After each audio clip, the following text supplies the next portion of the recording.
Un concierge qui lutte pour joindre les deux bouts n'a aucune idée que la lettre de sa fille adressée au PDG d'une entreprise finira entre les mains d'un milliardaire et que cette simple requête innocente va bouleverser leur vie. Le bourdonnement des néons résonnait faiblement au-dessus de sa tête, tandis que Daniel Carter poussait son balai dans le long couloir en marbre, laissant derrière lui une odeur de nettoyant au citron. Le bâtiment était calme. Le jour, il fourmillait de gens en costumes élégants qui parlaient trop vite au téléphone. Des téléphones qui coûtaient plus cher que son loyer. Mais la nuit, il appartenait à Daniel. Un monde de vitres sales, de tapis tachés de café et de poubelles qui racontaient leur propre histoire. Il se déplaçait avec un rythme bien rodé, ses bottes de travail délavées grinçant doucement sur le sol ciré. Le silence n'était pas solitaire, il était paisible, prévisible. Après tout ce que la vie lui avait fait subir, la prévisibilité était un cadeau. Daniel s'arrêta au bout du couloir, changeant de position, tandis qu'il frottait une marque tenace. Son dos lui faisait mal, comme d'habitude vers 3 heures du matin. Il avait 42 ans, mais certains jours, il avait l'impression d'en avoir le double. Pourtant, il ne se plaignait pas. Il ne pouvait pas se le permettre. Pas quand une fillette de 8 ans, couverte de taches de rousseur et avec une dent de devant de travers, comptait sur lui, Lily, sa raison d'être. Son dessin était glissé dans la poche avant de sa combinaison. Un chef-d'œuvre esquissé au crayon de couleur représentant un papa schématique tenant la main d'une petite fille schématique sous un soleil jaune flamboyant, avec les mots « meilleur papa du monde » griffonnés en lettres bouclées. Il l'avait déjà regardé au moins 5 fois ce soir, juste un coup d'œil. Chaque fois qu'il s'arrêtait pour boire de l'eau ou ajuster ses gants, juste assez pour se rappeler pourquoi il continuait à pousser. Un bip retentit dans l'ascenseur de service, et Daniel ramena son chariot vers le local d'entretien. Il se déplaçait silencieusement, par habitude, comme si sa présence après les heures de travail pouvait offenser l'atmosphère d'importance qui régnait dans ses couloirs. Cela ne le dérangeait pas d'être invisible. L'invisibilité avait ses avantages, elle permettait d'observer, et Daniel avait beaucoup appris simplement en écoutant à travers les portes entr'ouvertes des bureaux et les conférences téléphoniques oubliées. Il pointa un peu après 3 heures du matin. Le bâtiment était calme et silencieux autour de lui. Dehors, la ville bâillait sous une couverture d'étoiles. Il remonta la fermeture éclair de sa veste, enfonça son bonnet en tricot sur ses oreilles et se mit en route pour rentrer chez lui. C'était une vie tranquille, modeste, mais c'était la sienne, et il la protégerait de toutes ses forces. Le distributeur automatique clignotait, affichant son code d'erreur rouge comme un enfant têtu refusant de partager. Alicia, l'une des gardes de sécurité de l'équipe de nuit, se tenait les mains sur les hanches, le regardant comme si elle allait le forcer à lui donner un sac de bretzel. Daniel la croisa en se rendant à la chaufferie, son seau de nettoyage clapotant à chaque pas, mais la frustration sur son visage le fit s'arrêter. « Encore coincé ?» demanda-t-il, connaissant déjà la réponse. Alicia se retourna avec un demi-sourire, mi-amusé, mi-agacé. « 3e nuit cette semaine ?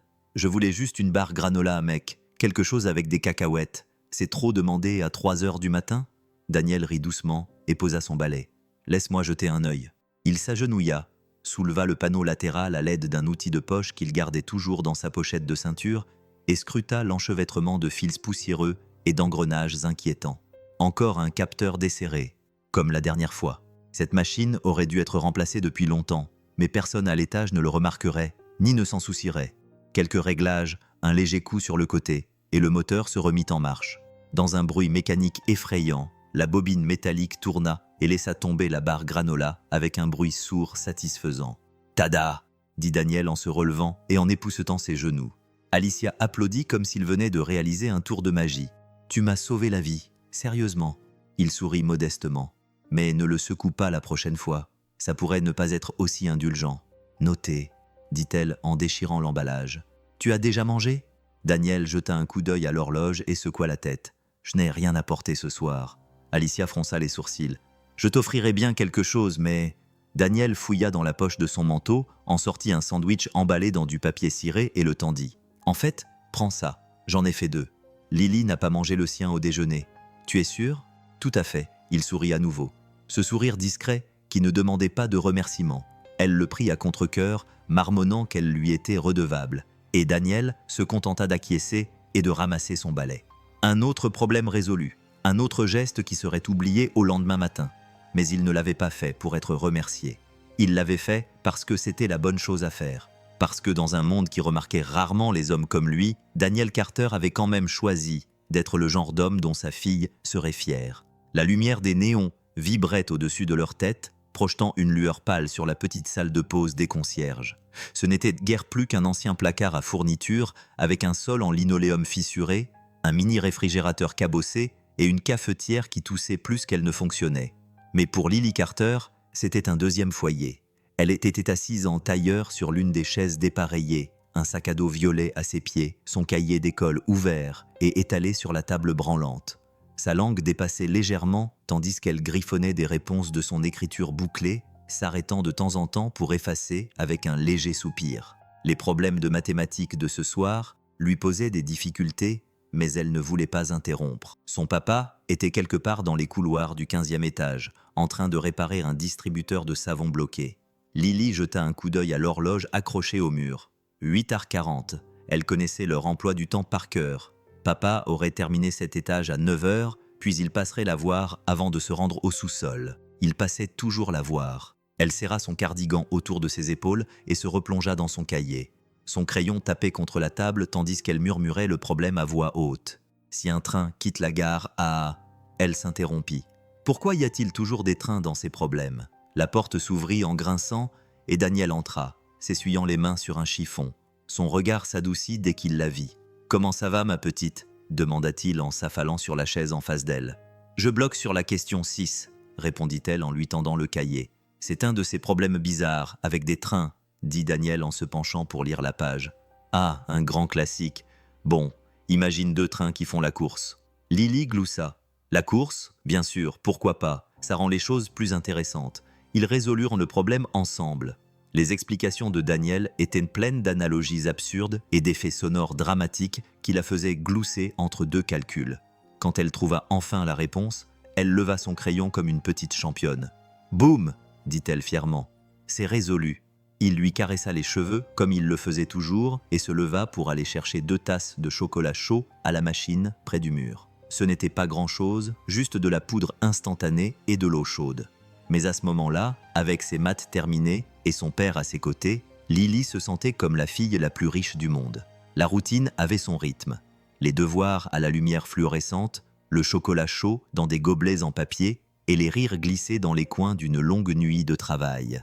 Ce n'était pas parfait, mais c'était leur routine. Lily était assise à son bureau dans la classe de 3e année de Mademoiselle Jennings, balançant ses jambes sous sa chaise, tandis que le soleil matinal pénétrait par les hautes fenêtres.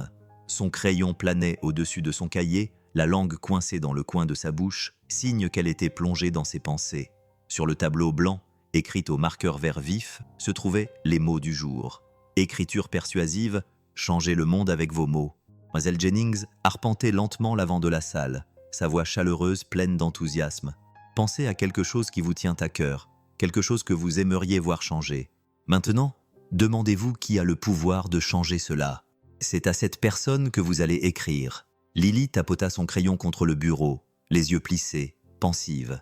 La plupart des autres enfants étaient déjà en train d'écrire. Jacob voulait une récréation plus longue. Maya réclamait moins de devoirs.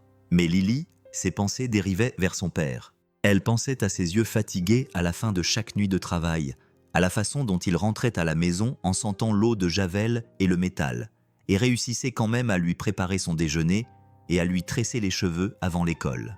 À la façon dont ils souriaient toujours, même quand ils savaient tous les deux que leur vieille voiture risquait de ne pas démarrer le lendemain.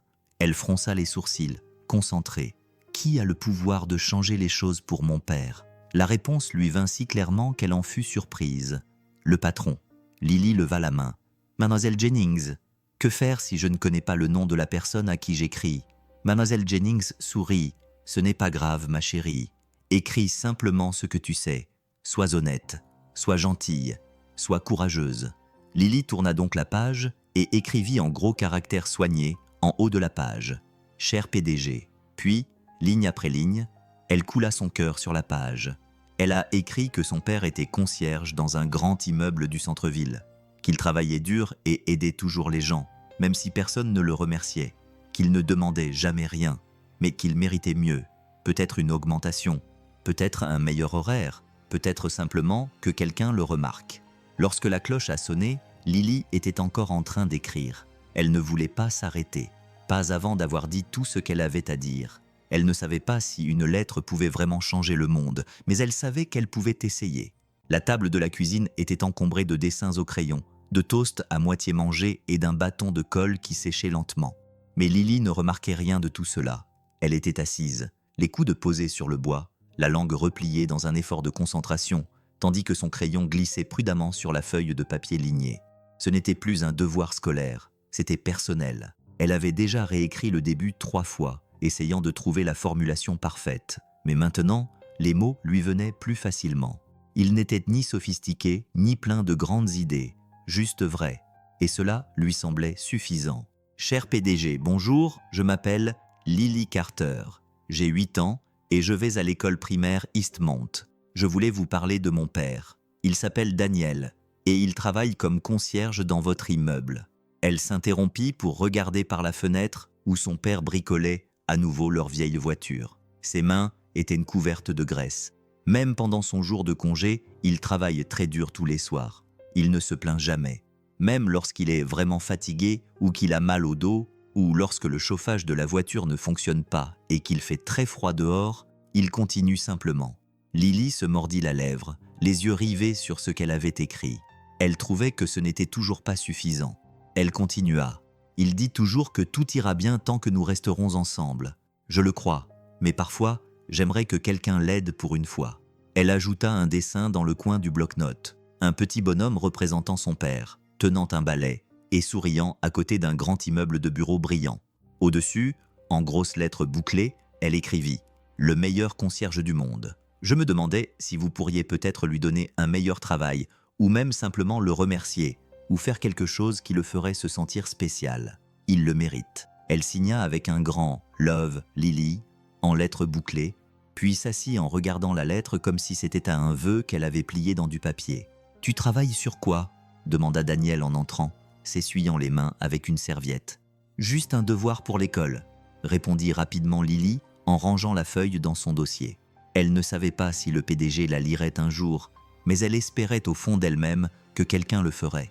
L'air du samedi était vif et lumineux, le genre de matinée qui donnait à tout le quartier une impression de propreté et de fraîcheur, comme s'il venait d'être lavé par la lumière du soleil. Lily serrait fermement l'enveloppe dans ses mains gantées, sautillant légèrement à chaque pas, tandis qu'elle marchait avec son père sur le trottoir en direction de la boîte aux lettres au coin de la rue.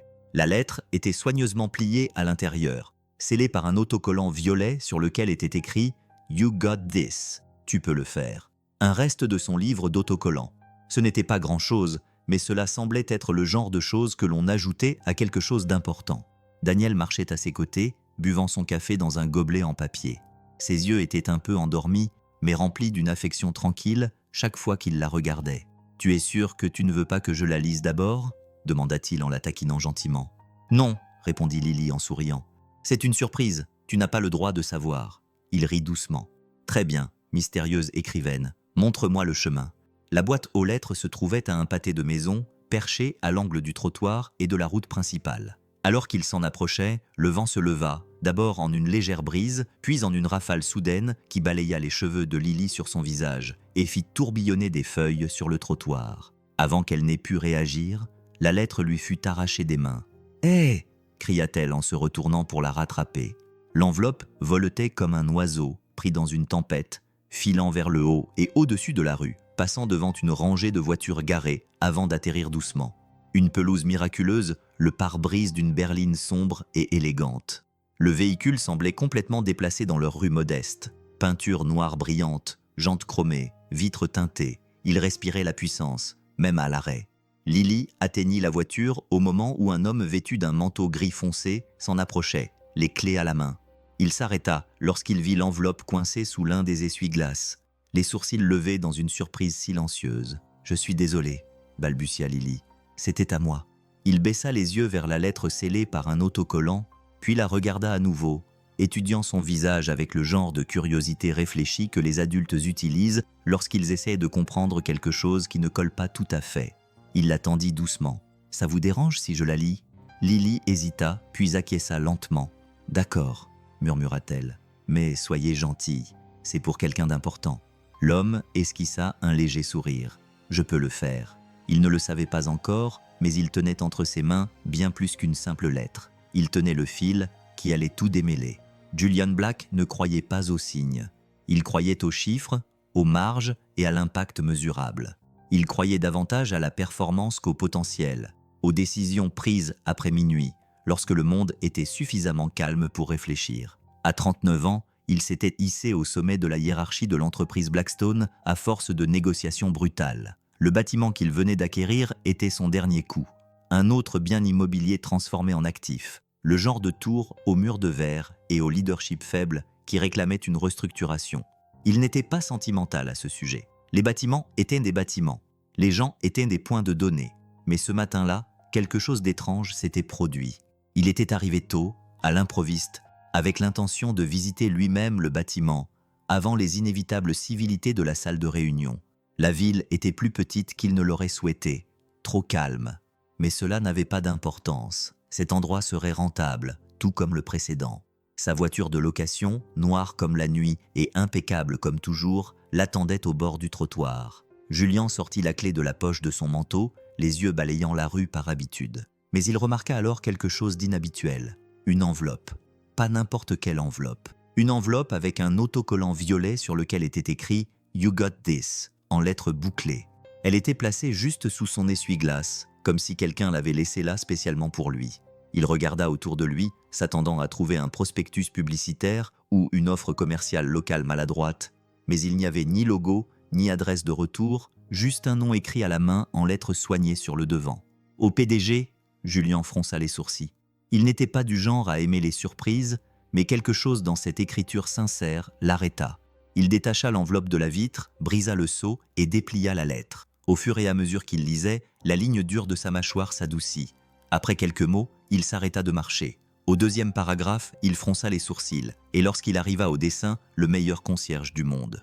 Quelque chose au plus profond de lui changea. Ce n'était pas la grammaire ou le dessin au crayon. C'était l'honnêteté, le genre de vérité brute et sans filtre qu'il n'avait pas vu depuis des années. Il glissa la lettre dans l'enveloppe avec un soin étrange, comme si elle était fragile, cassable. Pour la première fois depuis longtemps, Julian Black ne pensait pas à la stratégie. Il pensait à un homme qu'il n'avait jamais rencontré et à la petite fille qui croyait qu'il méritait mieux. Julian Black relisait rarement. Les rapports, les propositions, les contrats, cela lui suffisait. L'efficacité était sacrée. Mais ce soir-là, assis seul dans son penthouse surplombant les toits de la ville, la lettre reposait sur la table basse devant lui comme si elle l'attendait. La pièce autour de lui était impeccable. Chaque surface brillait, chaque coin était précis, mais la lettre se démarquait par ses bords doux, ses plis froissés, une trace de graphite là où Lily avait effacé quelque chose et l'avait réécrit plus soigneusement. Une lettre d'enfant pleine d'espoir, scellée par un autocollant violet, et la conviction que quelqu'un d'important pourrait l'écouter. Julien se pencha en avant et la reprit. « Cher PDG, bonjour, je m'appelle Lily Carter. » Il la lut plus lentement cette fois-ci, laissant chaque ligne s'imprégner. Il ne se plaint jamais. Même quand il a mal au dos, il dit toujours « Tout ira bien tant que nous resterons soudés ». Il mérite mieux que ça. La lettre n'avait rien de raffiné, rien de manipulateur, juste une petite fille qui voyait quelque chose d'extraordinaire chez quelqu'un que le monde avait clairement ignoré. Julien n'était pas habitué à une sincérité sans arrière-pensée. Cela le désarma. Il se pencha en arrière dans le canapé en cuir, les yeux rivés sur les immenses fenêtres et les lumières de la ville qui ne clignotaient jamais. Il avait bâti sa vie en lisant dans les pensées des gens, en sachant ce qu'ils voulaient avant même qu'ils ne le demandent, en devinant ce qu'ils craignaient avant même qu'ils ne s'en rendent compte eux-mêmes. Mais cette lettre ne correspondait à aucun schéma. L'homme que Lily décrivait, Daniel Carter, ne cherchait rien. Il n'avait pas écrit la lettre, il n'en savait probablement même rien, et cela rendait la chose encore plus difficile à ignorer. Julien reposa le papier, se frottant les tempes, comme s'il pouvait chasser cette question de son esprit. Pourquoi était-ce important? Il avait une réunion à 19h, un immeuble à restructurer, un emploi du temps qui ne lui permettait aucune distraction. Mais d'une manière ou d'une autre, un concierge et sa fille avaient réussi à se faire entendre. Il se leva et se dirigea vers le bar, se servant un verre d'eau qu'il toucha à peine. Le silence dans la pièce lui semblait plus assourdissant que d'habitude. Car ce soir-là, Julian Black, un homme qui ne croyait pas aux signes, ne pouvait s'empêcher de penser à cette lettre qu'il n'était pas censé trouver, et à l'homme discret et travailleur à qui elle était destinée. Julien arriva à l'immeuble avant le lever du soleil le lendemain matin, se faufilant par l'entrée latérale avec un signe de tête rapide au gardien de sécurité à moitié endormi. Il n'était pas habillé comme un milliardaire aujourd'hui. Pas de costume sur mesure, ni de chaussures cirées, juste un jean, un manteau ajusté et une casquette vissée sur la tête. Cela l'aidait à se déplacer sans attirer l'attention, ce qui était exactement ce qu'il voulait. Son emploi du temps était libre pour la matinée. Pas de réunion, pas d'email, juste un nom, Daniel Carter. Il commença par le bureau des opérations de l'immeuble, une pièce étroite nichée derrière le couloir de la chaufferie où le personnel d'entretien poinçonnait à l'arrivée et au départ. Un superviseur nommé Glenn était assis derrière son bureau, buvant son café dans une tasse ébréchée et regardant les images des caméras de surveillance du bâtiment défiler sur un petit écran. Julien alla droit au but. « Bonjour, je cherche quelqu'un qui travaille ici. Un concierge. Daniel Carter. » Glenn haussa un sourcil, ne reconnaissant manifestement pas Julien sans l'éclat de la salle de réunion. « Carter ? Oui, c'est l'un des meilleurs. Qu'est-ce que cela signifie ?» demanda Julien en s'appuyant sur le bureau. Glenn posa sa tasse. « Ça veut dire qu'il arrive tôt, reste tard, ne se plaint pas. Il répare des choses dont la plupart des gars ne se soucieraient pas. Il aide à couvrir les quarts de travail quand quelqu'un est absent. Et je ne l'ai jamais entendu élever la voix. » Julien acquiesça lentement. « Des rapports ? Des incidents ? Pas un seul en 5 ans. » Glenn se gratta la barbe. « C'est le genre de gars qui passe inaperçu parce qu'il ne cause jamais de problème. Mais si quelque chose casse, il le répare avant même que quelqu'un ne le signale. » Julien réfléchit à ces mots. Discret, fiable, calme. Le genre d'homme sur lequel on compte, puis qu'on oublie de remercier. « Est-ce qu'il parle parfois de sa vie privée ?» demanda Julien. « Pas beaucoup. On sait qu'il a une petite fille, Lily. Il l'amène parfois avec lui pendant ses gardes de nuit. Elle est polie. C'est une enfant très vive, » répondit Glenn après une pause. « Pourquoi me posez-vous cette question, si je peux me permettre ?» Julien envisagea d'ignorer la question, mais la franchise de Glenn le poussa à répondre brièvement. « Simple curiosité, » dit-il. Il semble être quelqu'un qui mérite qu'on s'y intéresse davantage. Alors que Julien s'éloignait, une pensée s'imposa à lui comme de la poussière sur une vitre. Daniel Carter ne faisait pas que son travail. Il maintenait tout le bâtiment à flot. Et personne ne l'avait vraiment remarqué jusqu'à présent. Le bâtiment prenait une autre dimension la nuit. Les sols en marbre poli reflétaient la lueur des lumières de sécurité tamisées et les immenses baies vitrées se transformaient en miroirs, reflétant le calme intérieur. Cela contrastait fortement avec l'agitation diurne. Pas de téléphone qui sonne, pas de pas précipités, pas de négociations chuchotées dans les salles de conférence, juste le faible bourdonnement des bouches d'aération et le grincement occasionnel des vieux tuyaux qui s'installaient dans le silence. Julien se déplaçait silencieusement dans les couloirs, ses pas étouffés par l'épaisse moquette. Il portait des vêtements sombres, sans prétention, se fondant dans l'ombre comme s'il n'était pas à sa place, ce qui était en quelque sorte le cas. Pas ce soir. Ce soir, il ne s'agissait pas de propriété ou de surveillance. Il s'agissait d'observation. Il tourna au coin près du 12e étage et s'arrêta. Au fond du couloir, Daniel Carter se déplaçait avec une lenteur et une précision étudiées, une serpillière à la main, les épaules légèrement voûtées par des années de labeur, le visage calme et concentré. Il ne se contentait pas de nettoyer. Il prenait soin de l'espace, frottant, rangeant, s'arrêtant même pour redresser un tableau de travers sur le mur. Julien resta caché dans la niche sombre, observant. Ce n'était pas le genre de surveillance auquel il était habitué. Pas d'analyse, pas de tableau Excel, juste des moments humains, calmes et ordinaires, mais étrangement profonds. Daniel ne se précipitait pas. Il ne se plaignait pas. Lorsqu'il repéra une petite fuite près du distributeur d'eau, il ne la signala pas. Il sortit simplement une clé de sa pochette de ceinture et resserra lui-même le robinet. Lorsque les portes de l'ascenseur s'ouvrirent en grinçant, il s'arrêta, régla le panneau de détection et les referma doucement. Il y avait une grâce dans son travail, une sorte de révérence, non pas pour le travail lui-même, mais pour la dignité de bien le faire. Puis, juste avant que Daniel ne passe au couloir suivant, Julien vit quelque chose qui le marqua. Daniel fouilla dans la poche de son manteau et en sortit un morceau de papier plié. Ce n'était pas la lettre, mais un autre document. Un dessin d'enfant aux bords usés. Il le regarda un instant, un sourire fatigué illuminant son visage. Puis il le rangea et continua à travailler. Julien resta debout dans l'obscurité un peu plus longtemps. Le poids de ce qu'il venait de voir pesait doucement sur quelque chose en lui qui était resté silencieux pendant des années. Ce n'était pas seulement un homme qui faisait son travail. C'était un père qui se battait chaque jour pour offrir quelque chose de mieux à sa fille. Et pour la première fois depuis longtemps, Julien ne voyait pas seulement un employé. Il vit une histoire qui méritait mieux que le silence. Julien revint le lendemain soir, non plus par curiosité, mais poussé par quelque chose qu'il ne pouvait pas vraiment nommer.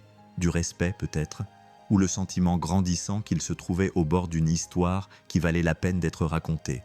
Il resta à nouveau dans l'ombre, suivant le rythme doux d'un monde que la plupart des gens ne prenaient pas la peine de remarquer. Quelque part entre le 12e et le 15e étage, il retrouva Daniel, cette fois accroupi à côté d'un chariot de fruits renversé à l'extérieur de la salle de pause. Un bruit sourd retentit lorsque les pommes roulèrent sur le sol carrelé, rebondirent contre le mur et se dispersèrent sous les distributeurs automatiques. « Ne vous inquiétez pas, Madame Gibbons, je m'en occupe », dit Daniel doucement. Julien ralentit le pas. La femme, visiblement âgée d'environ 70 ans, était vêtue d'un cardigan trop fin pour le bâtiment froid et serrait son sac à main comme s'il s'agissait de sa bouée de sauvetage. Elle semblait agitée, les joues roses d'embarras. « Je n'ai pas vu le bord du chariot, ma chaussure s'est coincée. Mais il n'y a pas de mal, » dit Daniel, qui ramassait déjà les pommes d'une main et redressait le plateau de l'autre. Il bougeait avec aisance, sans jugement ni frustration. Ces choses ont leur propre volonté. Croyez-moi, j'ai connu pire.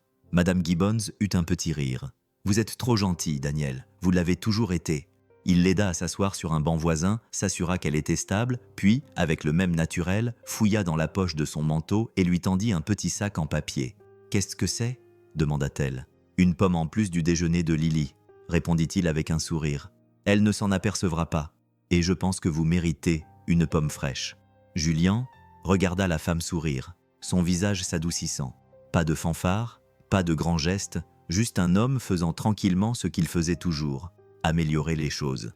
Plus tard, alors que Daniel passait devant les ascenseurs, une sonnerie d'alerte retentit. Les portes s'ouvrirent à moitié, puis se bloquèrent brusquement. Sans hésiter, Daniel s'agenouilla à côté du panneau et le dévissa à l'aide de son outil de poche. 2 employés du personnel de nettoyage qui se trouvaient à proximité observaient la scène avec nervosité. « Vous êtes sûr que vous devriez toucher à ça ?» demanda l'un d'eux. Daniel se contenta de sourire. « Si je ne le fais pas, ça restera bloqué toute la nuit. Quelqu'un pourrait se blesser. » 10 minutes plus tard, l'ascenseur sonna doucement et s'ouvrit sans difficulté. Les agents d'entretien applaudirent discrètement. Daniel haussa légèrement les épaules. Il suffit d'un peu d'attention. Julien s'attarda dans le couloir, invisible. Et pour la première fois depuis très longtemps, il se sentit petit, non pas en termes de pouvoir, mais en termes de perspective. Dans cet immeuble rempli de titres et de plaques nominatives, l'homme qui n'avait rien de tout cela venait de faire preuve du plus grand leadership. Si ces petits gestes vous touchent, laissez un j'aime. Ça aide vraiment à faire connaître cette histoire. Le bourdonnement de la polisseuse résonnait dans le couloir tandis que Daniel la guidait en arc régulier, l'odeur du polish au citron flottant dans l'air. Il était presque minuit et la plupart des occupants du bâtiment étaient partis depuis longtemps.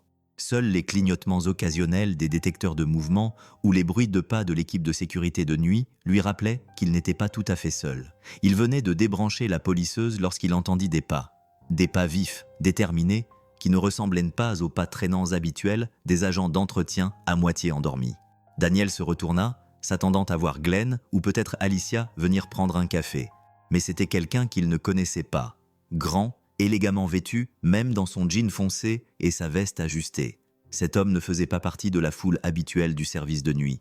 Il se comportait comme quelqu'un qui avait l'habitude d'être écouté, même en silence. Daniel se redressa instinctivement, essuyant ses paumes sur son uniforme. « Daniel Carter ?» demanda l'homme. Daniel cligna des yeux. « C'est moi », répondit l'homme en s'approchant, s'arrêtant à quelques centimètres de lui. « Julian Black. » Daniel marqua une pause. Ce nom lui disait vaguement quelque chose, mais il l'avait aperçu dans un email joint à une note de service. « Blackstone Properties, le nouveau propriétaire. »« Oh !» dit Daniel lentement. « C'est vrai, vous êtes le patron. » Julian ne sourit pas, mais son expression s'adoucit légèrement. Il fouilla dans la poche de son manteau et en sortit une enveloppe légèrement usée, avec un autocollant violet encore collé dans le coin. « C'est elle qui a écrit ça, » dit Julian. « Votre fille. » Les yeux de Daniel se fixèrent sur la lettre. Il resta silencieux pendant un moment. Il était comme figé, comme si quelqu'un avait appuyé sur pause. « Je l'ai trouvée sur ma voiture, » ajouta Julian. « Je n'avais pas l'intention de la lire, mais je l'ai fait, et je n'ai pas arrêté d'y penser depuis. » Daniel finit par expirer, se frottant la nuque. Elle était censée l'envoyer par la poste. Je ne savais pas qu'elle l'avait réellement fait, dit-il d'une voix traînante, à la fois touché et mortifié. « J'espère qu'elle n'aura pas d'ennui », ajouta-t-il rapidement. « Elle a bon cœur, mais parfois elle voit trop grand. » Le regard de Julien ne vacilla pas. Voir grand n'est pas un défaut, être remarqué non plus. Daniel détourna les yeux, la lettre toujours serrée dans la main de Julien. Il n'avait pas l'habitude d'être remarqué. Pas comme ça. « Elle a écrit tout ça ?» demanda-t-il d'une voix plus calme. « À mon sujet ?» Julien acquiesça. Chaque mot. Daniel rit doucement, presque timidement. « Eh bien, je suppose que j'ai beaucoup à faire pour être à la hauteur. » Et à ce moment-là, sous les lumières vacillantes du bureau et le bourdonnement discret de l'étage vide, deux hommes très différents se tenaient face à face, liés par la vérité des mots d'une petite fille, et leur vie ne serait plus jamais la même. La salle de pause était calme, éclairée par la douce lueur vacillante d'un plafonnier bourdonnant et la lueur bleue terne du distributeur automatique. Elle sentait légèrement le café rassis et le nettoyant au citron. Rien d'extraordinaire, mais c'était chaleureux, et pour l'instant, cela suffisait. Daniel versa de l'eau chaude de la bouilloire dans 2 tasses dépareillées, l'une ornée d'un ours de dessin animé décoloré, l'autre ébréchée sur le bord. « Désolé, » dit-il en haussant les épaules d'un air penaud. « Il n'y a pas de bar à expresso ici, mais le thé est correct. Je crois que c'est de la menthe poivrée. » Julien, toujours vêtu de son manteau sur mesure, accepta la tasse sans hésiter. J'ai connu pire. Ils s'assirent à la petite table près du micro-ondes, leurs genoux se touchant presque. La pièce, exiguë et usée, semblait se refermer sur eux, rendant le silence plus intime que gênant. Julien jeta un coup d'œil à la lettre, désormais soigneusement pliée et posée sur la table entre eux. « Elle a une très haute opinion de toi, tu sais. » Daniel esquissa un petit sourire, presque timide. « Lily a beaucoup d'imagination. »« Je ne pense pas, » répondit Julien. « J'ai demandé autour de moi. Les gens te respectent. Ils comptent sur toi. » Daniel remua son thé avec une cuillère en plastique, regardant la vapeur s'élever. « Je fais juste mon travail. La plupart du temps, personne ne le remarque, ce qui, pour être honnête, est un peu le but. » Julien pencha légèrement la tête. Pourquoi cela? Daniel hésita, puis se pencha en arrière sur sa chaise. Parce qu'il ne s'agit pas d'être remarqué, mais d'être présent, de faire ce qui doit être fait. Les sols ne se nettoient pas tout seuls. Les poubelles ne sortent pas toutes seules. Quelqu'un doit s'occuper des petites choses, sinon les grandes choses s'effondrent. Julien l'étudia, avec son esprit d'homme d'affaires, essayant de concilier cet homme discret avec le fonctionnement de l'immeuble, qui ressemblait à une machine, et la façon dont ce concierge semblait savoir exactement où les rouages s'usaient. « Vous avez beaucoup réfléchi à tout cela, » dit-il. Daniel rit doucement. « Eh bien, quand on passe suffisamment de nuits avec un balai et personne à qui parler, on commence à réfléchir à tout. » Julien acquiesça lentement, plus impressionné qu'il ne voulait l'admettre. Daniel ne parlait pas comme un homme diplômé, mais il s'exprimait avec clarté, détermination et cœur. Et Julien savait faire la différence. Alors qu'ils buvaient leur thé en silence, Julien réalisa quelque chose d'inattendu. Il était venu rencontrer un concierge, mais il était assis en face d'un homme qui comprenait les gens mieux que la plupart des cadres qu'il avait jamais embauchés, et cela l'intriguait. Le thé était froid depuis longtemps, mais aucun des deux hommes n'avait bougé. La salle de pause était plongée dans un silence seulement rompu par le faible bourdonnement du distributeur automatique qui refroidissait des rangées de snacks à moitié vides. Julien était assis, les coudes sur la table, les doigts joints, étudiant Daniel comme un homme qui tente de résoudre un puzzle qui refuse de s'emboîter. « Avez-vous déjà pensé à faire autre chose ?»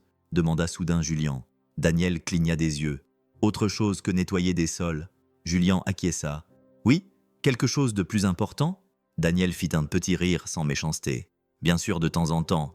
Généralement vers 3 heures du matin, quand le manche de la serpillière me donne des ampoules. » Il marqua une pause, puis ajouta « Mais les rêves ne peinent pas le loyer.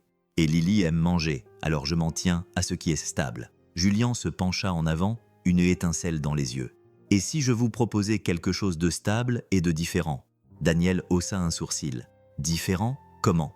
Julien fouilla dans son manteau et en sortit un petit bloc-notes, ouvrant à une page qu'il avait déjà parcourue. Ce bâtiment, cette entreprise, sont en ruine d'une manière que les étages supérieurs ne peuvent pas voir. Des processus qui ne fonctionnent pas, des gens qui ne se sentent pas écoutés. Le moral, il est sous perfusion. « Et vous voulez que je règle ça ?»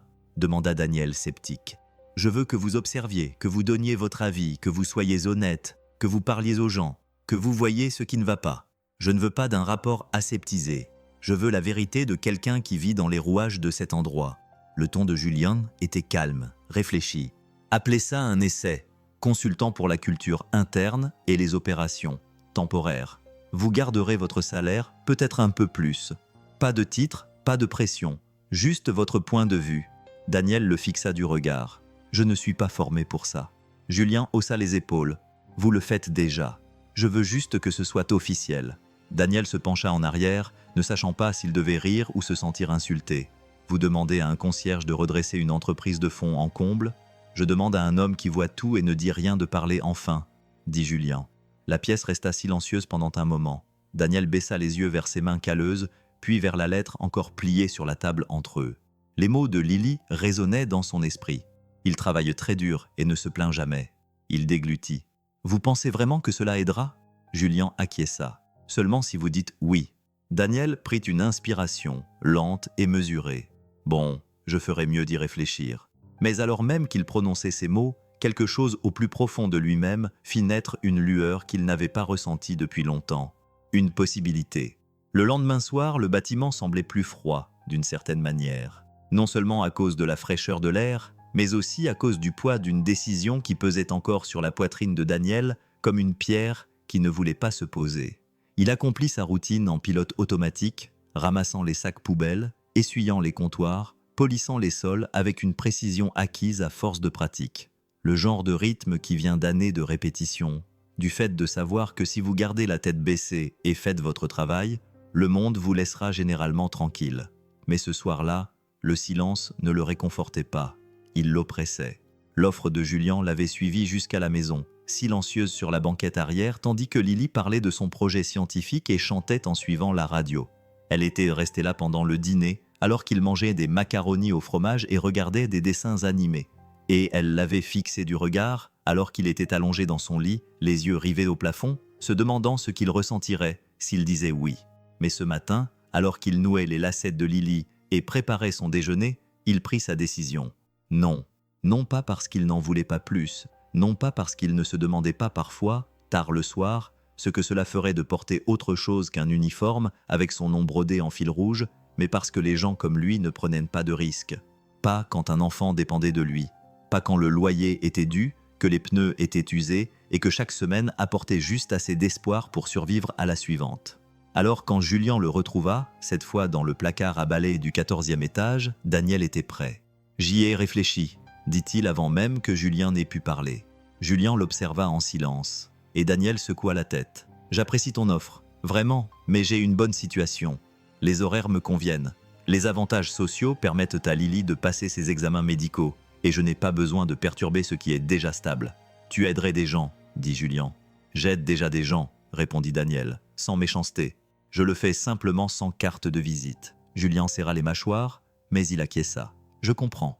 Daniel esquissa un petit sourire, même si son cœur n'était pas tout à fait en accord avec. Certains d'entre nous ne peuvent pas aller plus loin. Certains d'entre nous doivent simplement s'assurer que les lumières restent allumées. Sur ces mots, il se retourna vers son chariot. Chaleureux, mais convaincu d'avoir pris la bonne décision. La sécurité était la sécurité. Et la sécurité, pour l'instant, était suffisante, n'est-ce pas? Et vous, à sa place, que feriez-vous? Daniel doit-il accepter l'offre de Julien? Dites-le en commentaire. Oui ou non. Et pourquoi? La cuisine sentait légèrement le pain grillé et les bananes trop mûres, tandis que le soleil matinal filtrait à travers les rideaux fins. Lily était assise à table dans son pyjama à pois, balançant ses jambes sous la chaise, mangeant ses céréales à la cuillère sans vraiment y prêter attention. Elle était plutôt concentrée sur son père, qui était inhabituellement silencieux, debout devant le comptoir, en train de se servir un café qu'il n'avait pas encore bu. Elle pencha la tête. « Tu penses très fort. » Daniel leva les yeux, pris en flagrant délit. Il sourit faiblement, mais cela n'atteignit pas ses yeux. « Ah bon? » ?»« Oui, » dit-elle en croquant dans une bouchée. « C'est à propos du travail ?» Il hésita, puis céda. En quelque sorte. Lily repoussa son bol, soudainement plus sérieuse. « Le PDG a reçu ma lettre ?» Daniel acquiesça. « Oui, Julien, c'est son nom. » Elle écarquilla les yeux. « Vraiment? Qu'est-ce qu'il a dit ?» Daniel s'assit en face d'elle, les bras posés sur la table. « Il m'a proposé un autre poste, juste pour un petit moment. Il a dit que je l'aiderais à comprendre ce qui ne va pas dans l'entreprise, grâce à mon regard extérieur. » Les yeux de Lily s'illuminèrent. « C'est génial. » Daniel sourit, puis détourna le regard. J'ai dit « non ». L'étincelle dans ses yeux s'éteignit. « Pourquoi ?» Parce que c'est un grand changement, ma petite. Ce n'est pas garanti. Et si ça ne marche pas? Et si ça signifie moins de temps avec toi? Ou pas de travail du tout? Il soupira. J'ai passé toute ta vie à m'assurer que tout soit sûr et stable. Lily resta silencieuse pendant un moment. Puis elle descendit de sa chaise, s'approcha et enroula ses petits bras autour de sa taille. « Tu me dis toujours d'être courageuse, dit-elle doucement. Tu me le dis quand j'ai peur de lever la main en classe ou quand je pense que je vais rater mon test d'orthographe. » Daniel ferma les yeux. « Maintenant, c'est ton tour, papa, murmura-t-elle. Sois courageux, essaie. » Il s'agenouilla à sa hauteur, posa ses mains sur ses épaules et scruta son petit visage. Ce visage qui ressemblait chaque jour davantage à celui de sa mère. Et à cet instant, il comprit quelque chose de terrifiant et de magnifique. Lily croyait en lui plus qu'il n'avait jamais cru en lui-même. Il ne répondit pas tout de suite, se contentant de la serrer dans ses bras et de la tenir fermement. Mais lorsque la lumière du matin atteignit le sol de la cuisine, son cœur avait changé. Et pour la première fois depuis des années, Daniel Carter était prêt à faire le grand saut. Daniel Carter se tenait devant les imposantes portes vitrées de l'aile exécutive de Blackstone, son reflet le regardant fixement, sa chemise boutonnée légèrement froissée, sa cravate de travers, ses bottes de travail fraîchement nettoyées, mais encore tachées par des années de nettoyage des sols. Il tira sur son col, s'éclaircit la gorge et entra. Le changement fut immédiat. Fini les couloirs qui sentaient l'eau de Javel et les lumières bourdonnantes. Ici, les sols brillaient comme de l'eau. Des œuvres d'art accrochées au mur coûtaient probablement plus cher que sa voiture. Des meubles élégants. Des échos de rire provenant de personnes qui n'avaient jamais travaillé de nuit de leur vie. Daniel avait l'impression d'avoir atterri sur une autre planète. Il serra contre lui le dossier en papier craft que Julian lui avait remis. Observez simplement. Soyez honnête. Notez ce que vous remarquez. C'était le travail. Cela ne semblait pas réel, plutôt comme un rêve qui n'avait pas encore décidé s'il serait gentil ou cruel. Une jeune assistante l'accueillit à la réception avec un large sourire forcé. « Monsieur Carter, Julian vous attend. Salle de conférence C, au bout du couloir à gauche. » Daniel acquiesça et marmonna un merci, résistant à l'envie de retourner au confort d'un balai et d'un seau.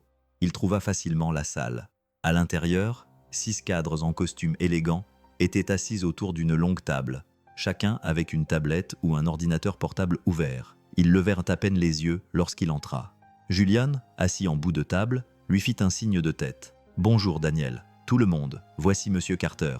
Il nous rejoint en tant que consultant. Il apporte une perspective différente. » Quelqu'un s'éclaircit la gorge. Un homme aux cheveux lissés en arrière et portant une montre de marque leva les yeux, peu impressionné. Un consultant en maintenance opérationnelle. Ces mots piquèrent Daniel plus qu'il ne l'aurait cru, mais il se força à sourire. « Techniquement, je travaille dans les services de gardiennage, mais oui, Julian ne broncha pas. Exactement, c'est au rez-de-chaussée que réside la vérité. C'est pour cela qu'il est ici. » La réunion se poursuivit, remplie d'acronymes que Daniel ne reconnaissait pas, et d'expressions telles que « stratégie de réorganisation interne » et « synergie interfonctionnelle du 3e trimestre ». Il griffonna des notes qu'il comprenait à peine, et observa comment les gens parlaient vite, sur la défensive, toujours en train de vendre. Au bout d'une heure, il avait mal à la tête, mais en sortant dans le couloir, il s'arrêta et jeta un coup d'œil à une petite ligne qu'il avait griffonnée dans la marge de son bloc-notes. Personne n'écoute. Tout le monde joue la comédie. Ce n'était pas grand-chose, mais c'était un début. Et pour Daniel Carter, c'était la première pierre d'un tout nouveau projet. Le lendemain matin, Daniel était de nouveau assis dans un coin de la salle de conférence. Même siège, même café qu'il n'aimait pas vraiment, même cravate maladroite qu'il commençait à détester. Il n'avait pas beaucoup parlé jusqu'à présent, il avait surtout observé, écouté et pris des notes, comme il le faisait toujours, en silence. Mais quelque chose commençait à prendre forme dans son esprit. Un fil qu'il ne pouvait s'empêcher de tirer. La réunion d'aujourd'hui portait sur l'optimisation des flux de travail. Le cadre supérieur a entouré des graphiques et a lancé des termes techniques comme des confettis. Retard interdépartemental. Protocole en cascade inefficace. Manque d'alignement des initiatives. Le langage était soigné, le ton confiant, mais tout cela semblait creux à Daniel, comme une façon sophistiquée d'éviter le vrai problème.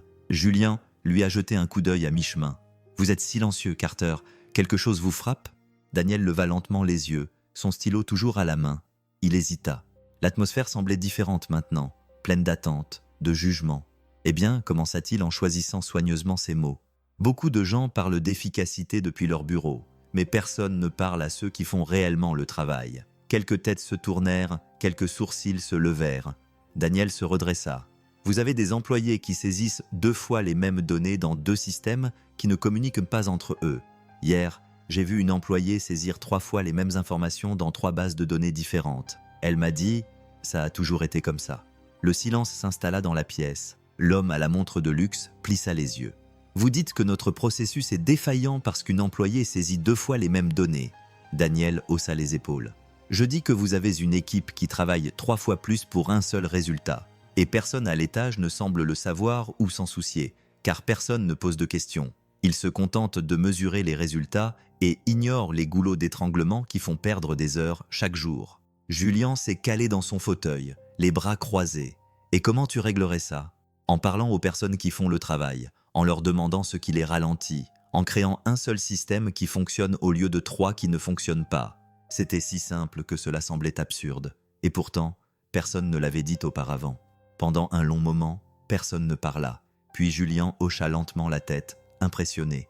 Noté. Daniel ne se gonfla pas d'orgueil et ne sourit pas. Il se replongea simplement dans ses notes, soulignant la ligne qu'il avait ajoutée ce matin-là. Quand on écoute en bas, on répare en haut. Si vous voulez découvrir comment cette simple vérité va tout changer, abonnez-vous maintenant pour ne rien manquer. Il ne maîtrisait peut-être pas le jargon des entreprises, mais il comprenait très bien la vérité. La salle de bal scintillait sous un lustre qui semblait pouvoir alimenter une petite ville en électricité. Les rires flottaient au-dessus du tintement des verres à vin et les serveurs en uniformes amidonnés glissaient entre les groupes d'invités en leur proposant des amuse-bouches sur des plateaux en argent. La foule était élégante, vêtue de costumes et de robes de soirée couleur nuit. Daniel Carter tira sur son blazer acheté dans une friperie et sentit la sueur couler sous son col. « Ce n'est pas mon univers », murmura-t-il entre ses dents. Julien, debout à côté de lui dans un smoking impeccable, but une gorgée d'une boisson coûteuse et haussa un sourcil. « Tu n'es pas ici pour t'intégrer, dit-il. Tu es ici pour être toi-même. » Daniel ricana doucement. « Oui, mais moi je suis généralement accompagné d'un balai. » Julien se contenta de sourire. « C'est justement le but. » L'événement était une collecte de fonds organisée par ces personnalités en vue, qui aiment faire le bien tout en soignant leur apparence, entourés de gens qui concluent des affaires avec des sourires et des compliments aussi tranchants que des couteaux. Julien avait insisté pour que Daniel l'accompagne. Il avait dit qu'il devait voir à quoi ressemblait la réalité.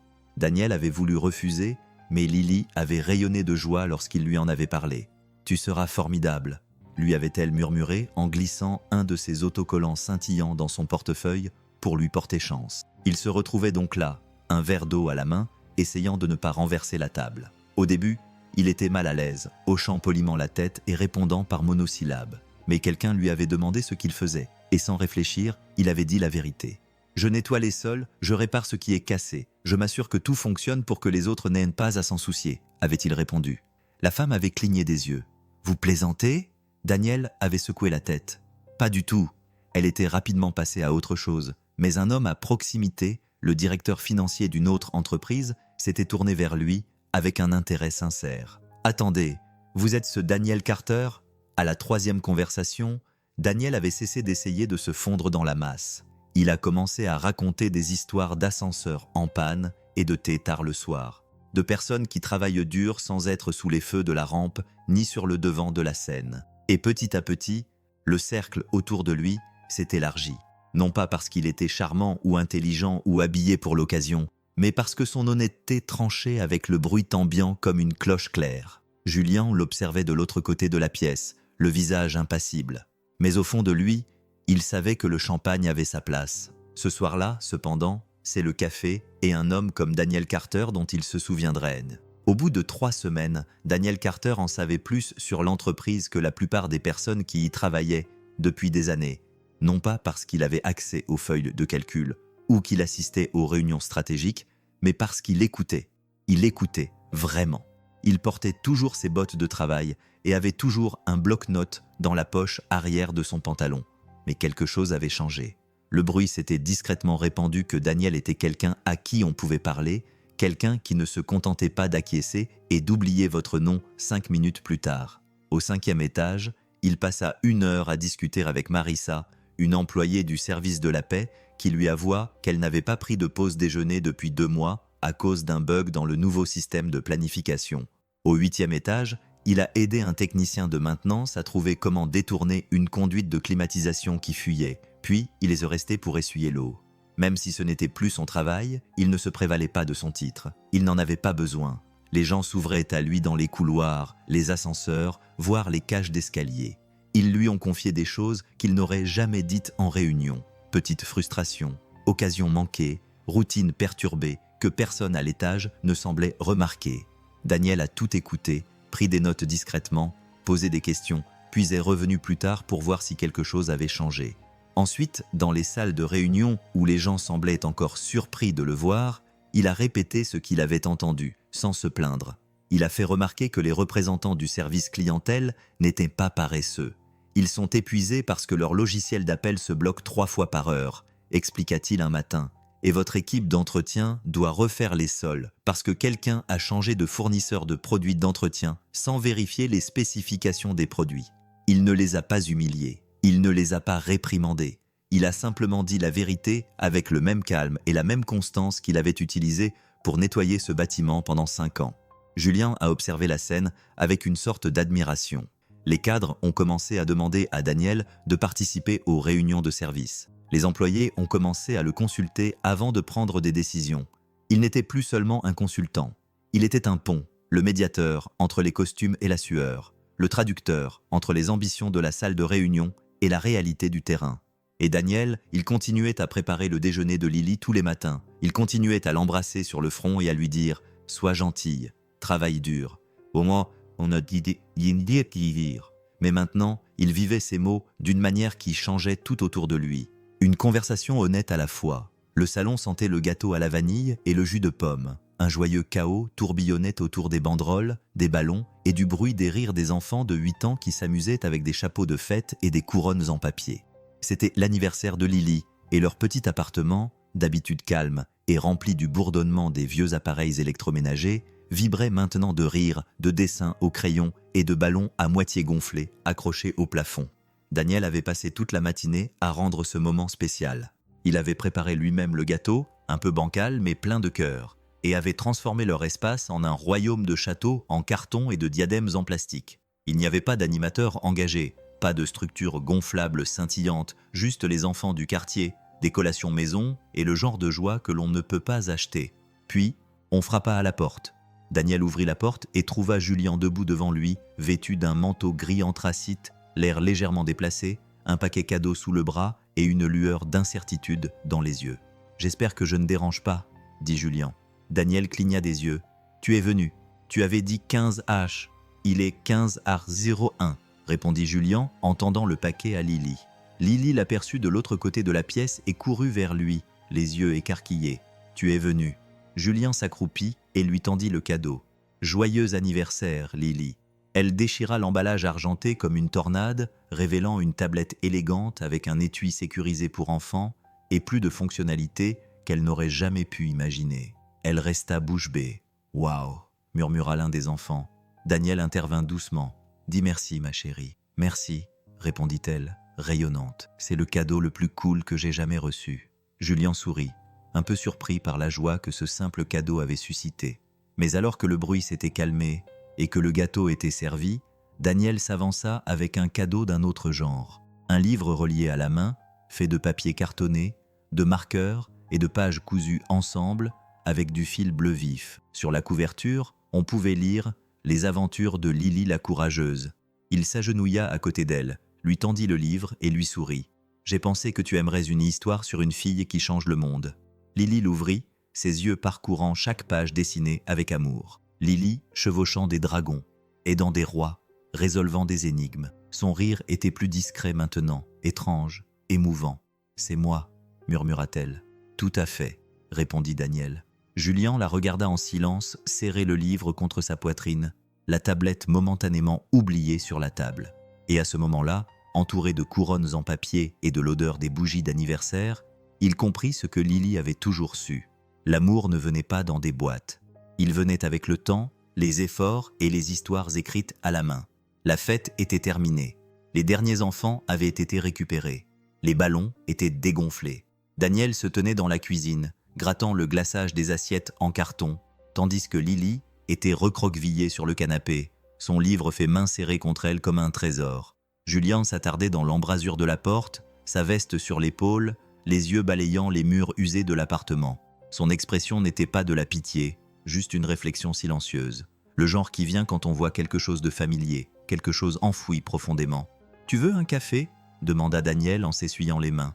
Julien hésita, puis acquiesça. « Oui, si tu me le proposes. » Ils s'assirent à la petite table, buvant dans des tasses dépareillées. Le silence qui s'était installé était désormais confortable, né de quelques semaines de compréhension mutuelle et d'une étrange amitié.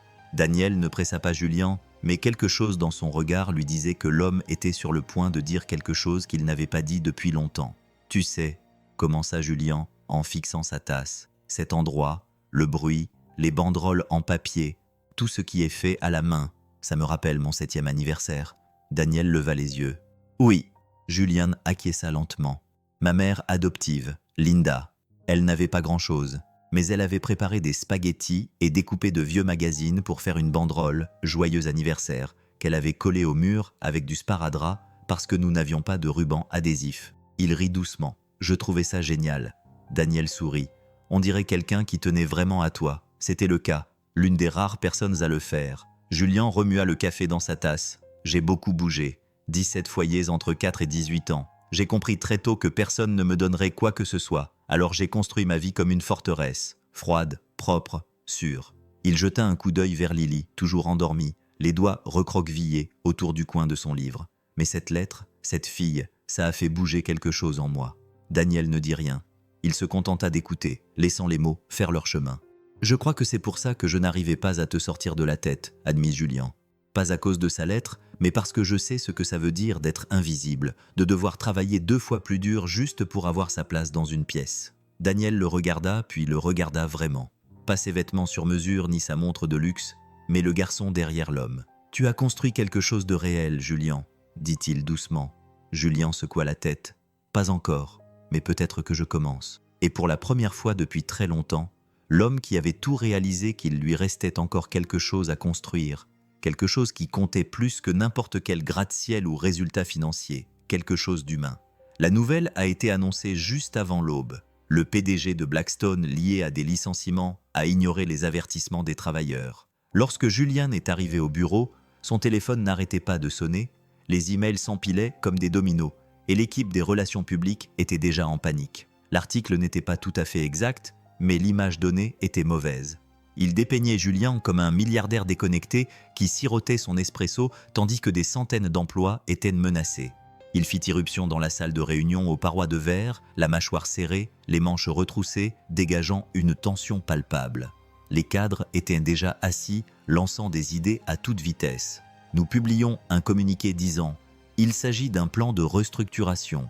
Mettez cela sur le compte de systèmes obsolètes. Mettez l'accent sur la croissance, le potentiel. » Les gens adorent les mots à la mode. Julien ne dit rien au début. Il resta debout, les bras croisés, le regard lointain. Puis, presque instinctivement, il se retourna et descendit les escaliers, passant devant les sols cirés, les bavardages, les appels frénétiques, jusqu'à ce qu'il trouve Daniel dans la mezzanine, en train de remplir la fontaine à eau pour la 3e fois de la journée. Julien s'est arrêté, les mains sur les hanches. Ils veulent que je manipule l'information. Daniel a levé les yeux, le front plissé. Tu veux dire mentir avec style ? Julien a souri malgré lui. Quelque chose comme ça. Que s'est-il réellement passé ? A demandé Daniel en s'essuyant les mains avec un chiffon. Julien a expiré. Nous avons signalé des inefficacités. Nous avons prévu des réductions temporaires. Nous allions former et réembaucher. Mais quelqu'un a divulgué l'information avant qu'elle ne soit mûrement réfléchie. Et maintenant, on dirait que je m'en fiche. Daniel resta silencieux pendant un moment. Puis il dit « Tu veux régler ça ?» Julien acquiesça. « Bien sûr. Alors arrête de te cacher. » Julien cligna des yeux. « Que veux-tu dire ? Dis la vérité. Prends les devants. Assume l'erreur, pas la manipulation médiatique. Dis que tu aurais dû mieux communiquer. Dis que tu n'es pas fier de la façon dont les choses se sont passées. Puis montre-leur ce que tu fais réellement pour réparer les dégâts. De vrais noms, de vrais emplois, de vraies histoires. » Julien l'étudia. « Tu penses que ça marchera ?»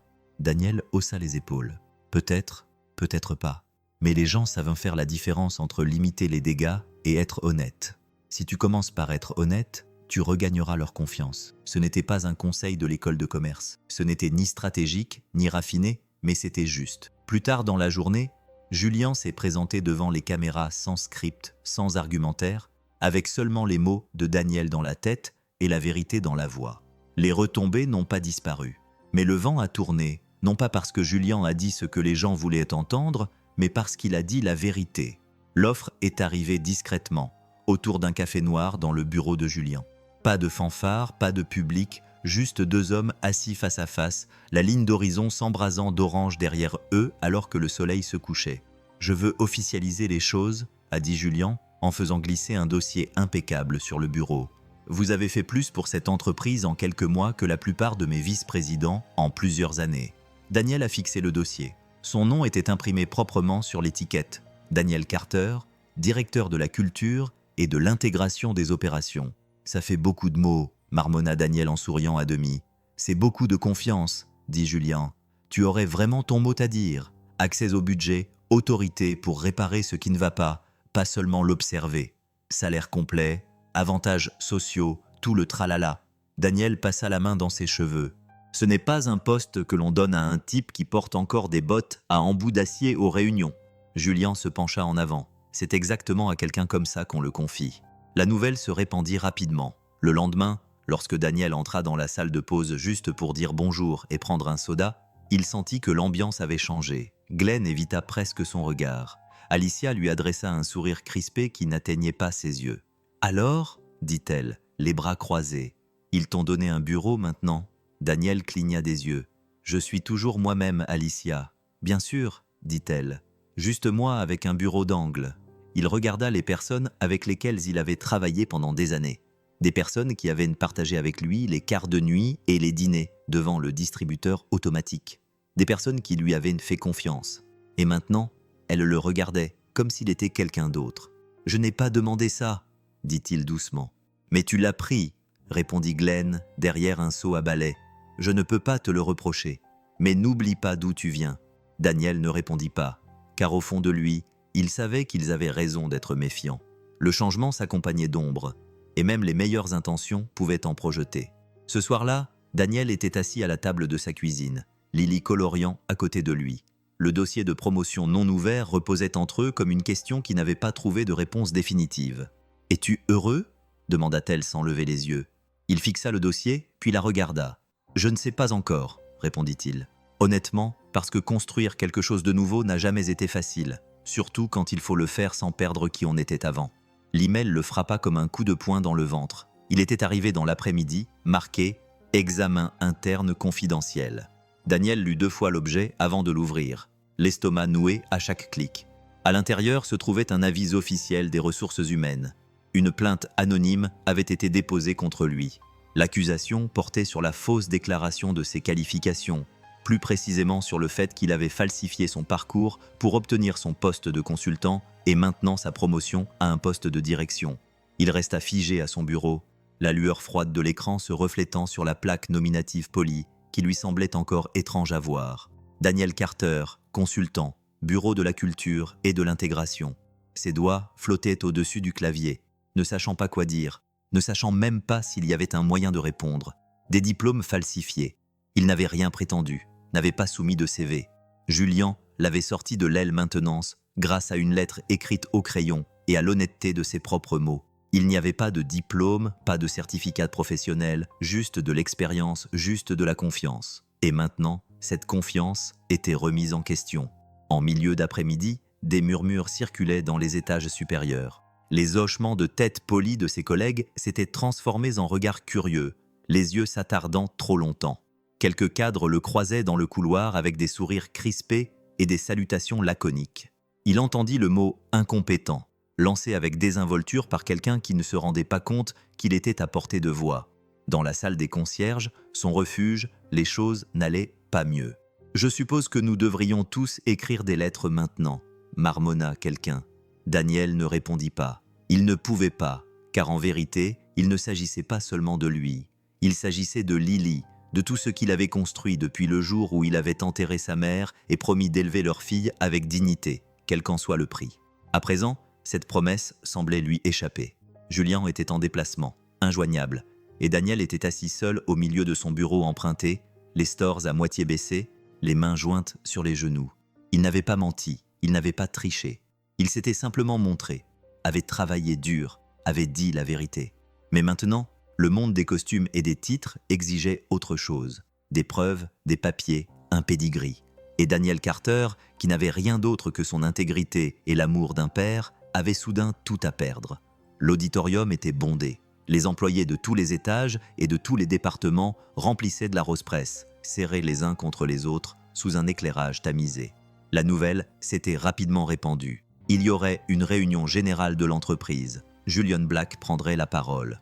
Les rumeurs circulaient comme de la fumée au sujet de réductions, de changements, de scandales concernant Daniel Carter.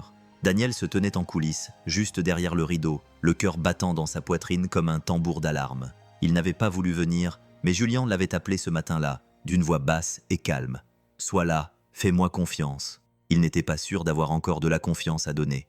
Sur scène, Julian s'approcha du micro, vêtu d'un simple pull noir, sans costume aujourd'hui, pas de cravate puissante. Il regarda la salle et attendit. Les murmures s'éteignirent. Le silence s'installa. « Je veux aborder les rumeurs », commença-t-il d'une voix calme. « Et je veux le faire, clairement. » Un silence s'abattit sur la salle, comme un souffle retenu. Oui, une plainte a été déposée contre Daniel Carter, alléguant qu'il s'est présenté sous une fausse identité pour obtenir un poste au sein de cette entreprise. Julian fit une pause, le regard perçant. Je tiens à préciser qu'il n'en est rien. Il fouilla dans sa poche et en sortit une feuille de papier qu'il déplia avec soin. « Voici », dit-il en la brandissant, « le seul CV que Daniel Carter m'ait jamais remis. Il s'agit d'une lettre écrite au crayon sur du papier à larges lignes par sa fille. » Un murmure parcourut la salle. Julian commença à lire. « Cher PDG, bonjour, je m'appelle Lily Carter. Je voulais vous parler de mon père. » Sa voix ne tremblait pas tandis qu'il prononçait chaque mot. Il lut toute la lettre, chaque ligne empreinte d'une honnêteté simple et poignante. La partie sur le radiateur cassé, la partie sur le fait qu'il ne se plaint jamais, la partie sur le fait qu'il mérite mieux. Lorsqu'il eut terminé, Julian replia soigneusement la lettre et la remit dans sa poche. Cette entreprise a survécu grâce à son apparence et à ses faux-semblants. Daniel Carter nous a rappelé ce que signifie diriger avec substance, avec cœur. Il a regardé la foule. Donc, si quelqu'un se demande encore s'il a sa place ici, je vous demande de regarder ce qui s'est amélioré au cours des 3 derniers mois. Et demandez-vous comment cela s'est produit. Un silence s'ensuivit, non pas vide, mais plein. Puis, lentement, des applaudissements commencèrent. Un seul applaudissement, puis un autre, puis toute la salle se leva. Vague après vague, les gens se sont levés et ont applaudi jusqu'à ce que le son remplisse chaque recoin du bâtiment. Derrière le rideau, Daniel était figé, les larmes lui brûlant les yeux, non pas parce qu'il avait besoin d'être sauvé, mais parce que quelqu'un avait enfin vu la vérité et l'avait exprimée à haute voix, et cela avait fait toute la différence. Le trajet en ascenseur jusqu'au 20e étage lui a semblé plus long que d'habitude. Daniel se tenait seul, les mains dans les poches de son manteau, fixant les chiffres lumineux qui défilaient vers le haut. Il n'avait pas demandé de nom à Julian. Il n'en avait pas besoin. Les rumeurs qui circulaient dans le bâtiment étaient faciles à suivre si l'on savait écouter. Et Daniel Carter avait toujours su écouter. Lorsque les portes se sont ouvertes, il est entré dans la suite exécutive, élégante, froide, conçue pour les jeux de pouvoir et les décisions prises à huis clos. Au bout du couloir, derrière une porte de bureau entr'ouverte, était assis Carter Lennox, directeur des opérations. Raffiné, calculateur, il avait été l'un des premiers à se moquer lorsque Julian avait fait entrer Daniel dans la pièce. L'un des seuls à ne jamais avoir cessé.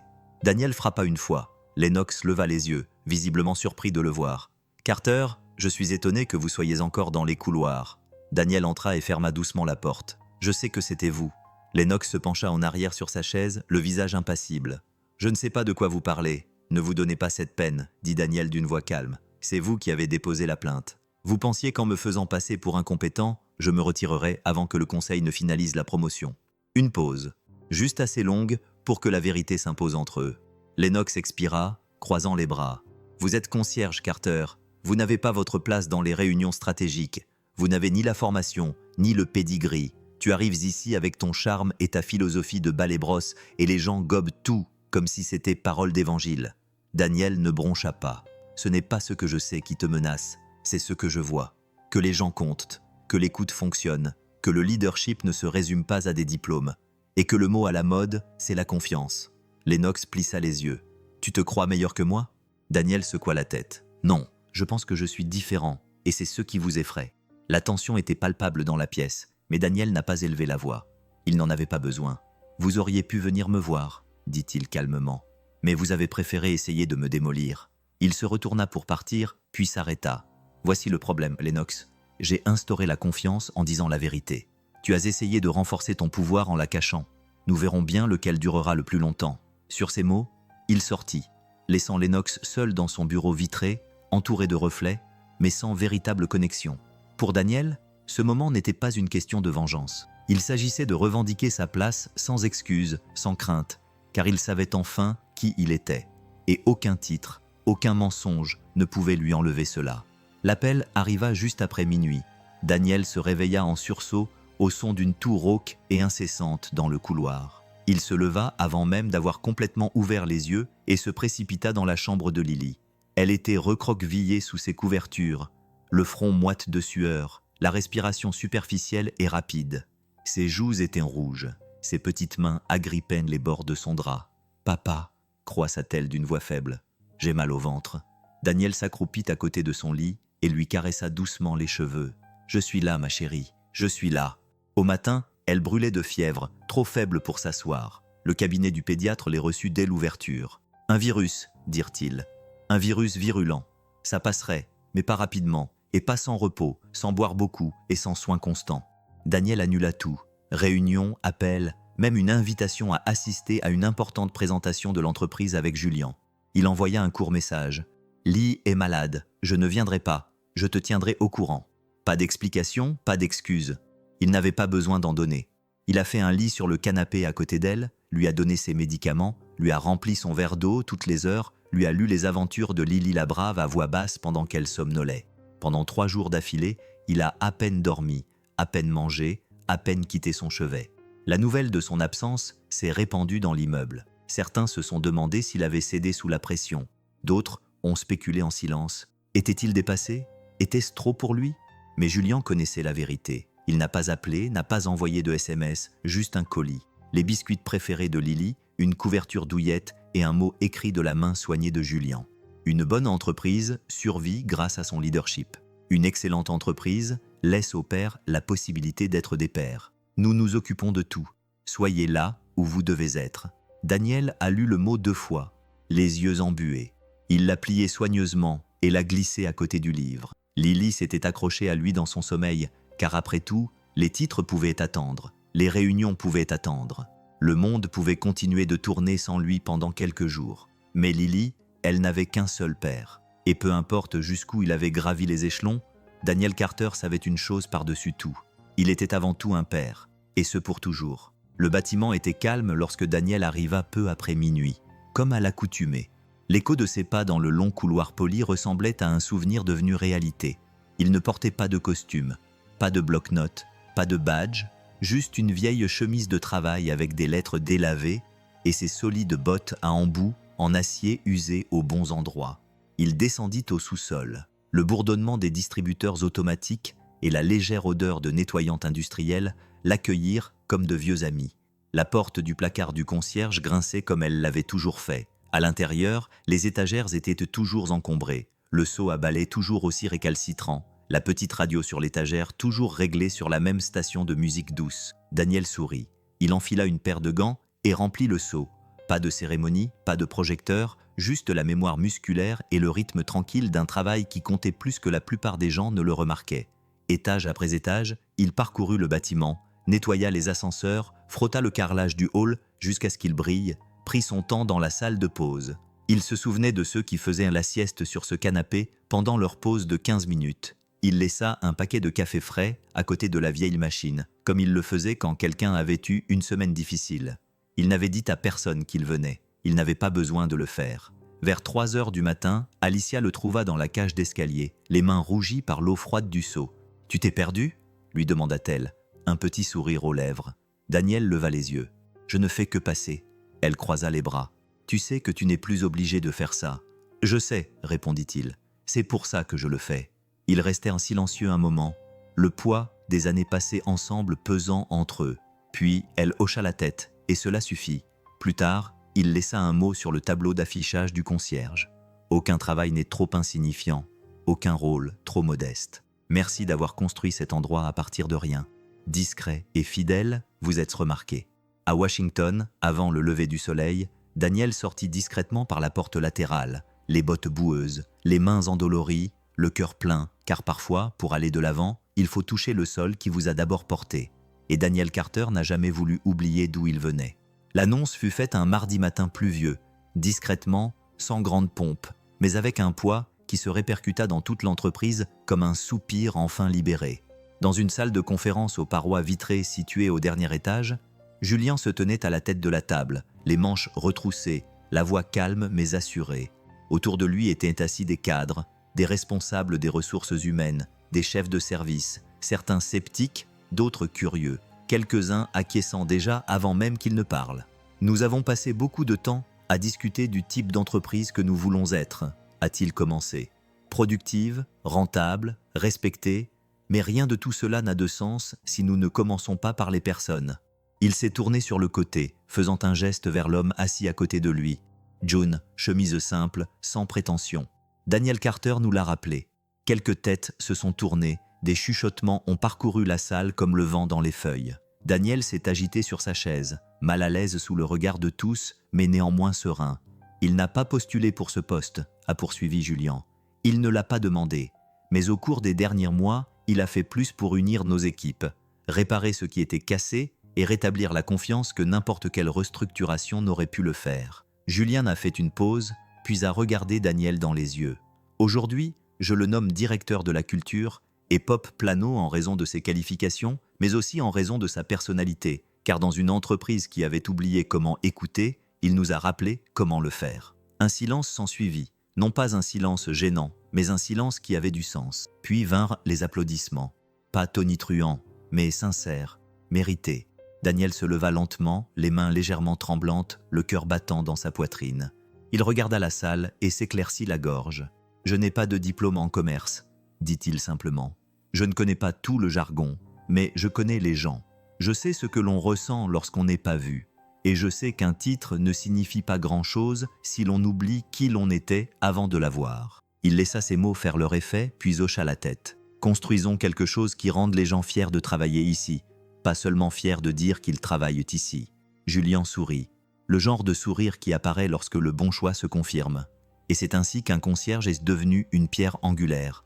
Non pas avec élégance, mais avec détermination. Et l'entreprise a commencé à changer pour de bon. Les lumières de la scène étaient chaudes et vives, projetant de longues ombres dans l'auditorium étincelant.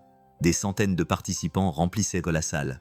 Des investisseurs, des PDG, des analystes, des médias, tous s'attendaient à une stratégie, à une innovation, peut-être à l'annonce d'une nouvelle fusion.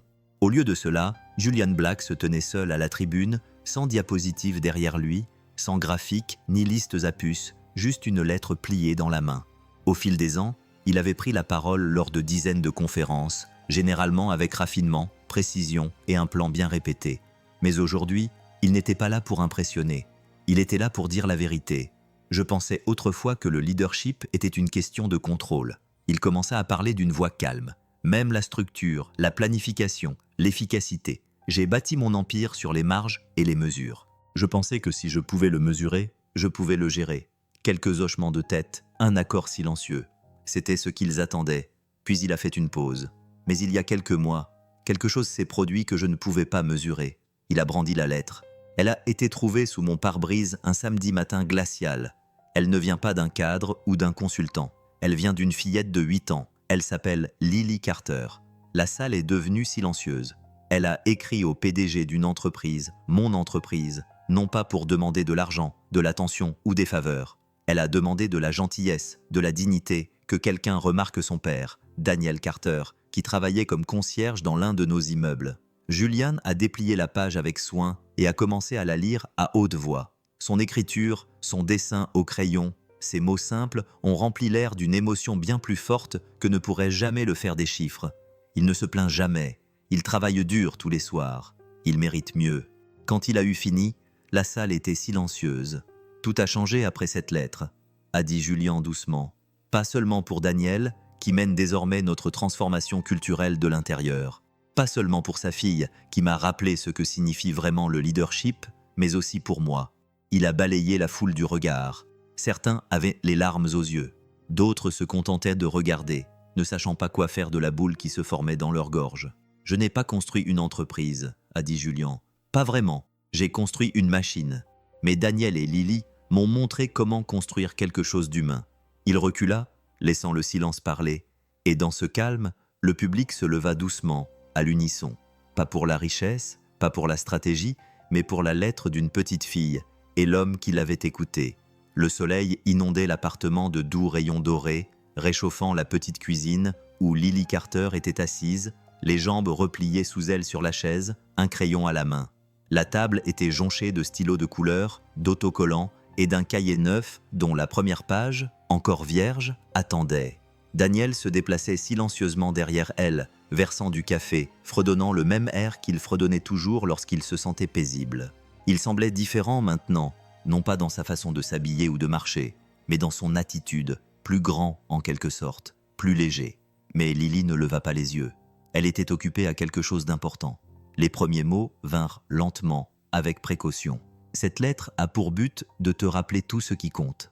Elle fit une pause, tapotant sa lèvre avec la gomme, puis elle sourit et continua à écrire. Tu te souviens comment papa travaillait toute la nuit? Comment il ne se plaignait jamais, même quand il était fatigué? Tu te souviens à quel point nous avions parfois peur, mais comment qu'il nous rassurait toujours? Son crayon avançait régulièrement, les mots jaillissant de quelque part au fond d'elle-même. Cette fois-ci, elle n'écrivait pas pour réparer quelque chose. Elle écrivait pour se souvenir. N'oublie jamais ce qu'un cœur généreux peut accomplir. Une lettre a tout changé. Pas seulement pour papa, mais aussi pour moi.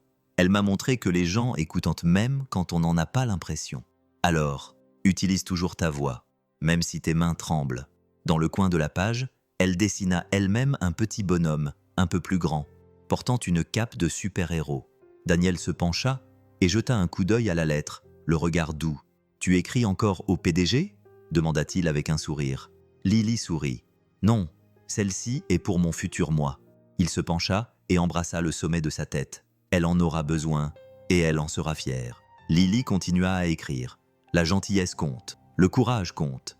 Et parfois, quand le monde semble trop grand, souviens-toi qu'une petite fille a un jour écrit une lettre qui l'a rendu plus petit, meilleur, plus doux. Elle s'arrêta à la fin, puis souligna ces derniers mots à l'encre violette.